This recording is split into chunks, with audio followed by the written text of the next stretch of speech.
পদের নাম দেওয়া আছে, পদের সংখ্যা, বেতন স্কেল ও গ্রেড, বয়স সীমা কত থেকে কত পর্যন্ত, শিক্ষাগত যোগ্যতা ও অভিজ্ঞতা, স্বাস্থ্যগত যোগ্যতা এগুলো উল্লেখ রয়েছে। দেখুন সার্ভেয়ার, এখানে পদের সংখ্যা আছে 9 জন এবং বেতন স্কেল ও গ্রেডের ক্ষেত্রে দেওয়া আছে 10,200 থেকে 24,680, গ্রেড হচ্ছে এটা 14 এবং বয়সের ক্ষেত্রে বলা হয়েছে 18 হইতে 32 বছর এবং শিক্ষাগত যোগ্যতা কোনো স্বীকৃত বোর্ড হইতে অন্য মাধ্যমিক স্কুল সার্টিফিকেট বা সমমানের পরীক্ষায় উত্তীর্ণ হতে হবে। খ নাম্বার দেখুন কোনো স্বীকৃত ইনস্টিটিউট হতে diploma in survey technology pass. 2 number security supervisor, এটি 4 জন নেওয়া হবে, বেতন 9,700 থেকে 23,490, গ্রেড এটা 15, 18 হইতে 32 বছর এবং অনুস্বীকৃত বিশ্ববিদ্যালয় হইতে অন্য স্নাতক ডিগ্রি, তবে বিভাগীয় প্রার্থীদের ক্ষেত্রে কোনো স্বীকৃত বোর্ড হইতে অন্যান্য উচ্চ মাধ্যমিক সার্টিফিকেট বা সমমানের পরীক্ষায় উত্তীর্ণ হতে হবে। অভিজ্ঞতা সম্পন্ন বিভাগীয় প্রার্থীদের অগ্রাধিকার প্রদান করা হবে। আর Bangladesh fire service and civil defence academy হইতে যে কোনো অফিসার্স বা অগ্নি নির্বাপন সম্পর্কিত প্রশিক্ষণ কোর্স থাকতে হবে। আর ইঞ্জিন চালক দেখুন 3 নম্বর ইঞ্জিন চালক 16 জন নেওয়া হবে, গ্রেড হচ্ছে এটা 15, 18 হইতে 32 বছর। শিক্ষাগত যোগ্যতা অভিজ্ঞতার ক্ষেত্রে চাওয়া হয়েছে দেখুন যে মাধ্যমিক স্কুল সার্টিফিকেট বা সমমান, আর অভিজ্ঞতা সম্পন্ন বিভাগীয় প্রার্থীদের অগ্রাধিকার প্রদান করা হবে। 4 নম্বর দেখুন ওয়ার্ক অ্যাসিস্ট্যান্ট, 52 জন পদ সংখ্যা, এটা 18 হইতে 32 বছর। এটার ক্ষেত্রে উচ্চ মাধ্যমিক সার্টিফিকেট অর্থাৎ ইন্টারমিডিয়েট বা সমমান চাওয়া হয়েছে এবং সংশ্লিষ্ট ক্ষেত্রে অভিজ্ঞতা সম্পন্ন প্রার্থীদের অগ্রাধিকার প্রদান করা হবে।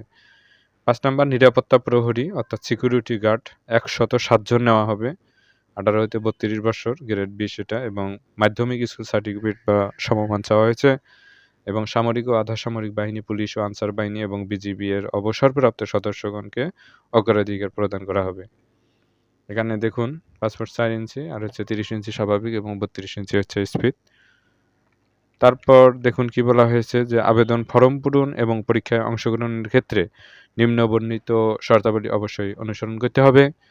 18/1/3/2026 খ্রিস্টাব্দ তারিখে সাধারণত প্রার্থীর বয়স সীমা 18 হইতে 32 বছরের মধ্যে হইতে হবে, এর কম বা বেশি হওয়া যাবে না।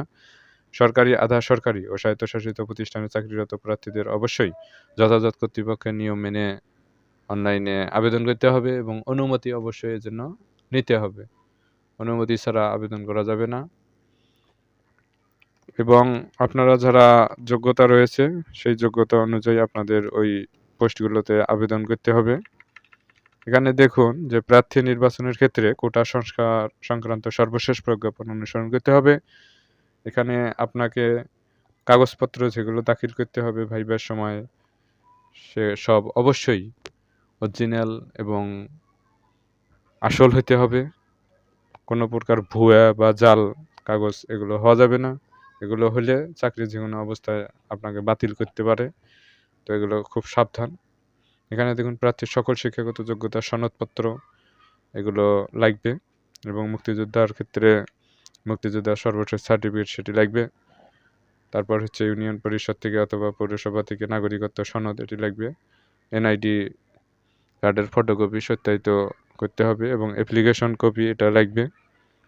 তারপর হচ্ছে দেখুন যে এই সার্কুলারটিতে আবেদন শুরু তারিখ হচ্ছে 29/1/2026 সকাল 10টা থেকে শুরু হবে এবং উক্ত সার্কুলারের আবেদনের লাস্ট ডেট হচ্ছে 1/3/2026 বিকাল 5টা, অর্থাৎ এই 29/1/2026 থেকে 1/3/2026 তারিখের মধ্যেই আপনাকে অনলাইনে আবেদন করতে হবে।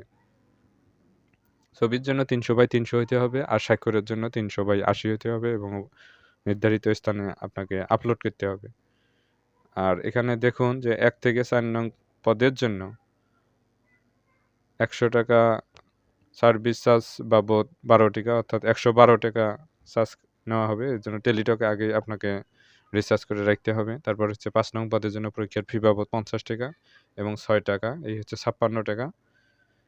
এখানে বিশেষভাবে উল্লেখ্য যে অনলাইনে আবেদনপত্রের সকল অংশ পূরণ করে সাবমিট করা হলেও পরীক্ষার ফি জমা না দেওয়া পর্যন্ত অনলাইনে আবেদনপত্র কোনো অবস্থাতেই গৃহীত হবে না। আপনি অনলাইনে আবেদন করলেন, ঠিক আছে, কিন্তু আপনি টাকা পেমেন্ট করলেন না, সেক্ষেত্রে কিন্তু আবেদনপত্র কোনো অবস্থাতেই গ্রহণযোগ্য হবে না। অবশ্যই আবেদনের পরেই চেষ্টা করবেন টাকা পেমেন্ট করার জন্য। তারপর আপনাদের ক্ষেত্রে যেটি গুরুত্বপূর্ণ। এখানে দেখুন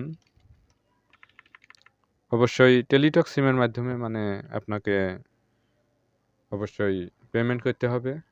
এজন্য RHD স্পেস দিয়ে ইউজার আইডি লিখে 16222 সেন্ড করতে হবে এবং অবশ্যই টাকা আগেই ভরে রাখবেন এবং দ্বিতীয় SMS RHD লিখবেন, তারপরে স্পেস দিয়ে ইয়েস, তারপর পিন নাম্বার দিয়ে আবার 16222 সেন্ড করতে হবে। এক্সাম্পল এখানে দেওয়া আছে সুন্দরভাবে। তারপর কনগ্রাচুলেশন একটা SMS আসবে, তাহলে আপনি শিওর হবেন যে বুঝবেন যে আপনার আবেদন সাকসেস হয়েছে। তো আপনাকে অবশ্যই সঠিকভাবে আপনাকে আবেদন করতে হবে, কোনো প্রকার ভুল করা যাবে না।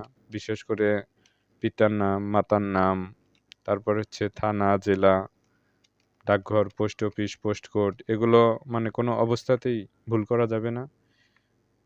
আর ভুল করলে কিন্তু অনেক ক্ষেত্রে SMS আসে না বা হচ্ছে আপনার পরীক্ষার অ্যাডমিট কার্ড তুলতে সমস্যা হয় বা কোথায় সেন্টার আপনি অ্যাডমিট কার্ড না তোলার কারণে আপনি জানতে পারেন না। এগুলো বিষয়ে খুব সাবধান।